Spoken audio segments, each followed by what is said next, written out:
अस्सलाम वालेकुम बच्चों, कैसे हैं आप सब लोग। उम्मीद करती हूँ ठीक ठाक होंगे और खैर खैरियत से होंगे। मेरा नाम है रदा अहमद और आप मेरे साथ उर्दू पढ़ते हैं। तो बच्चों, हम पढ़ रहे थे आपकी किताब की एक बहुत ही प्यारी नज़म पाकिस्तान, जिसका हमने नज़म के तीनों बंद, अल्फाज, मायनी और तशरीह के अहम नुकात मुकम्मल कर लिए थे अपने पिछले लेक्चर में। तो चलें आज शुरू करेंगे हिस्सा मश्क को। चलें अपने हिस्सा मश्क का आगाज़ करते हैं। तो बच्चों, हम पढ़ रहे थे आपका सबक पाकिस्तान, जो कि एक बहुत ही प्यारी नज़म है, जिसके शायर का नाम क्या था? डॉक्टर मोहम्मद साले ताहिर।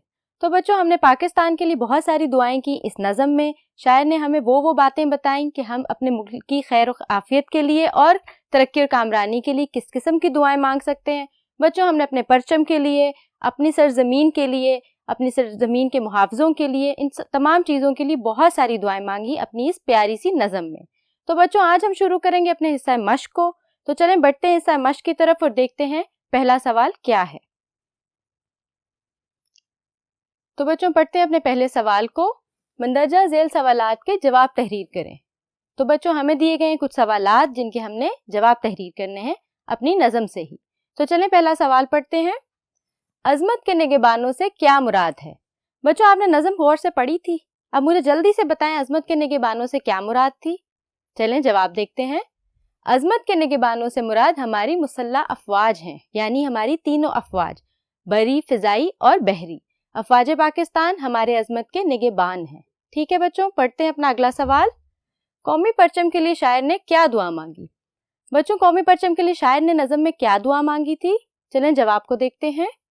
कौमी परचम के लिए शायर ने दुआ मांगी कि हमारा परचम यूं ही लहराता रहे, यानी हमेशा सरबुलंद रहे और लहराता रहे। ठीक हो गया, बढ़ते हैं अगले सवाल की तरफ। शायर ने वतन अजीज की जिन चीज़ों की खैर मांगी है, इनमें से किसी दो का नाम लिखें। बच्चों, हमने नज़म में पढ़ा था कि शायर ने वतन अजीज की बहुत सारी चीज़ों के लिए खैर मांगी, यानी दुआए खैर मांगी। यहाँ पे हमसे किसी दो चीज़ों के बारे में पूछा गया। तो चलें जवाब को देखते हैं। शायर ने वतन अजीज की बहुत सी चीज़ों की खैर मांगी, जिनमें से दो चीज़ें दर्ज झेल हैं। नंबर 1, तेरे खेतों खलियानों की खैर, यानी तेरे खेत तेरे खलियानों की खैर, उनके लिए दुआ मांगी। आगे बढ़ते हैं बच्चों। तेरे बागों और मैदानों की खैर। तो बच्चों, ये वो दो दुआएं थी, या ये वो दो चीज़ें थी जिनके लिए शायर ने नज़म में खैर मांगी थी। बढ़ते हैं अपने अगले सवाल की तरफ। बच्चों, देखते हैं हमारा अगला सवाल क्या है। शायर ने अपने शहबाजों के लिए किन जज्बात का इजहार किया है? बच्चों, देखते हैं नज़म में शायर ने अपने शहबाजों के लिए किन जज्बात का इजहार किया है। शायर ने अपने शहबाजों के सुरखरू होने की दुआ की कि वो हर महाज पर सुरखरू और कामयाब हों, यानी अपने ज़िंदगी के हर महाज पे वो हमेशा कामयाब और कामरान ही लौटें। बच्चों, हमारे सवालात और उनके जवाबात ख़त्म होते हैं। पढ़ते हैं अपने अगले सवाल को और देखते हैं हिस्सा मश्क में अब हमने क्या हल करना है। मंदरजा झेल अल्फाज को जुमलों में इस तरह इस्तेमाल करें कि इनकी तस्कीर और तानीस वाज़िया हो जाए, यानी इस तरह के जुमले बनाए जाएं कि लफ्ज़ मुअन्नस है या मुज़क्कर, ये वाज़िया हो जाए। तो चलें बच्चों, बढ़ते हैं अपने अल्फाज और जुमलों की तरफ और पहला लफ्ज़ पढ़ते हैं, वतन। बच्चों, वतन होता है या होती है? बिल्कुल ठीक, वतन एक मुज़क्कर लफ्ज़ है, वतन होता है। तो चलें देखें मैंने जुमला क्या बनाया है। पाकिस्तान हमारा वतन है। तो बच्चों, हमारा से हमें पता चल जाता है कि ये एक मुज़क्कर लफ्ज़ है। चलें अपना अगला लफ्ज़ पढ़ते हैं, परचम। बच्चों, परचम होता है या होती है? ये भी एक मुज़क्कर लफ्ज़ है। परचम होता है, परचम लहराया जाता है। चलें देखते हैं जुमला क्या है। पाकिस्तानी परचम लहराता रहे। तो बच्चों, लहराता से हमें क्या पता चलेगा कि ये एक मुज़क्कर लफ्ज़ है। चलें अपना अगला लफ्ज़ पढ़ते हैं, अजमत। बच्चों, अजमत का क्या मतलब मैंने आपको बताया था? बड़ाई। तो चलें जुमला देखते हैं और फिर समझते हैं क्या ये मुज़क्कर लफ्ज़ है या मुअन्नस। पाकिस्तानी कौम पूरी दुनिया में अपनी अजमत की वजह से जानी जाती है, यानी अपनी बड़ाई की वजह से जानी जाती है। तो अजमत एक मुअन्नस लफ्ज़ है। चलें बच्चों, बढ़ते हैं अपने अगले लफ्ज़ की तरफ, आलम। बच्चों, आलम किसे कहते हैं? दुनिया को। दुनिया होती है या होता है? दुनिया एक मुअन्नस लफ्ज़ है। चलें अपना जुमला पढ़ते हैं, अल्लाह पाकिस्तान को तमाम आलम में मुमताज़ रखे, आमीन, यानी पूरी दुनिया में मुमताज़ रखे, मुनफरिद रखे।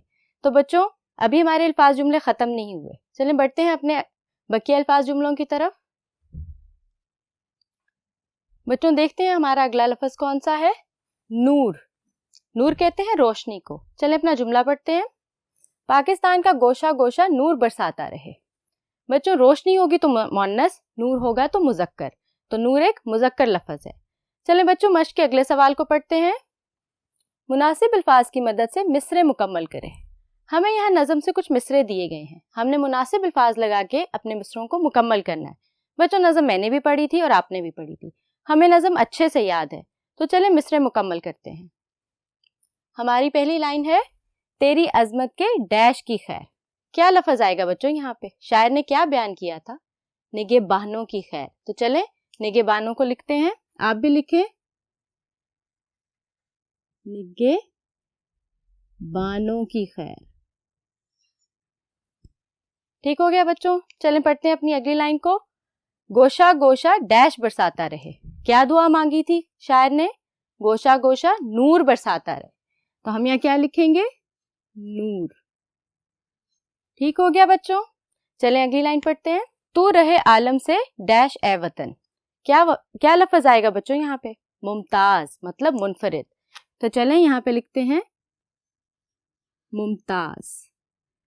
तू रहे आलम से मुमताज ए वतन। ठीक हो गया बच्चों। चलें अगला जुमला पढ़ते हैं। तेरा परचम यूं ही डैश रहे। क्या आएगा? लहराता रहे। तो चलें यहाँ पे लहराता के लफ्ज़ को लिखते हैं, तेरा परचम यूं ही लहराता रहे। चलें बच्चों अपने आखिरी मिसरे को देखते हैं। तू रहे आज़ाद ए मेरे डैश। बच्चों ये पूरी नज़म किसके बारे में है? पाकिस्तान के बारे में। और पाकिस्तान क्या है? हमारा वतन। तो यहाँ पे कौन सा लफ्ज़ आएगा? वतन का। तू रहे आज़ाद ए मेरे वतन। तो बच्चों ये तो थे नामुकम्मल मिसरे जिनको हमने दुरुस्त अल्फाज लगा के मुकम्मल किया। चलें बढ़ते हैं मश्क के बकिया हिस्से की तरफ। तो चलें बच्चों पढ़ते हैं अपना अगला सवाल।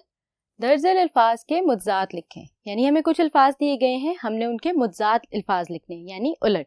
हमारा पहला लफ्ज़ है आज़ाद। बच्चों आज़ाद का उलट क्या होगा? गुलाम, जो किसी का गुलाम हो। अगला लफ्ज़ पढ़ते हैं नूर। नूर कहते हैं रोशनी को, तो नूर का उलट क्या होगा? अंधेरा। ठीक हो गया। अगला लफ्ज़ पढ़ते हैं निगहबान, जो किसी चीज़ की हिफाजत करता है, उसका उलट कौन होगा? चोर, जो कोई चीज़ चुरा लेता है। अगला लफ्ज़ पढ़ते हैं बच्चों आबाद, और आबाद का उलट क्या होगा? बर्बाद। तो बच्चों ये तो थे हमें दिए गए अल्फाज और उनके मुज्जात। बढ़ते हैं अपने अगले सवाल की तरफ। दर्ज झेल वाहिद अल्फाज के जमा लिखें। बच्चों हमें कुछ अल्फाज दिए गए हैं जो कि वाहिद है और हमने उनके जमा अल्फाज लिखने हैं। वाहिद का मतलब होता है एक और जमा का मतलब होता है एक से ज्यादा। तो चलें पढ़ते हैं अपने अल्फाज को। हमारा पहला लफ्ज़ है वतन। बच्चों वतन का जमा क्या होगा? वतनों। ठीक हो गया। अगला लफ्ज़ देखते हैं नूर। नूर का जमा क्या होगा? अनवार। हमारा आखिरी लफ्ज़ है बच्चों जर्रा। जर्रा का जमा होगा जर्रात। तो बच्चों ये तो थे वाहिद और उनके जमा। बढ़ते हैं अपने अगले सवाल की तरफ। तो चलें बच्चों अपना अगला सवाल पढ़ते हैं। नज़म पाकिस्तान को पेश नज़र रखते हुए कालम अलिफ के अल्फाज को कालम बे के मुतलका अल्फाज से मिलाएं। यानी हमें दो कालम दिए गए हैं, कालम अलिफ और कालम बे। हमने कालम अलिफ के अल्फाज को कालम बे के मुतलका अल्फाज से मिलाना है। तो चलें शुरू करते हैं। हमारा पहला लफ्ज़ है परचम। अब परचम के साथ मुतलका अल्फाज क्या बनता है? बरसना नहीं, लहराना। बिल्कुल ठीक, परचम लहराया जाता है ना। तो चलें परचम को लहराना से मिला देते हैं। ठीक हो गया बच्चों। चलें अगला लफ्ज़ पढ़ते हैं नूर। नूर से क्या बनता था? आपने अपनी नज़म को अच्छे से पढ़ा था, नूर बरसाना। तो चलें नूर बरसना। ठीक हो गया बच्चों। अगला लफ्ज़ देखते हैं जर्रा। अब जर्रे के बारे में क्या कहा था शायर ने? जर्रा जर्रा मुस्कुराए, तो जर्रा को मुस्काना से मिला देंगे। ठीक हो गया बच्चों। अजमत का क्या मतलब था? सरफराजी, बड़ाई, तो हम अजमत को सरफराजी से मिला देंगे। ठीक हो गया बच्चों। हमारा आखिरी लफ्ज़ है खेत। तो बच्चों खेत के साथ क्या लगाया था शायर ने? खलियान, तो हम खेत को खलियान से मिला देंगे। देखा बच्चों आपने, हमने कालम अलिफ में दिए गए अल्फाज को कालम बे के मुतलका अल्फाज से मिला दिया। तो बच्चों यहाँ पे आपकी नज़म पाकिस्तान का तमाम तर मश्की हिस्सा मुकम्मल हुआ चाहता है। मुझे यकीन है आपको बहुत अच्छे से समझ आई होगी और आपने साथ साथ हल भी कर लिया होगा। मुझे दें इजाज़त, अपना बहुत सारा ख्याल रखिएगा। हाजिर होंगी अगले लेक्चर के साथ, तब तक के लिए अल्लाह हाफ़िज़।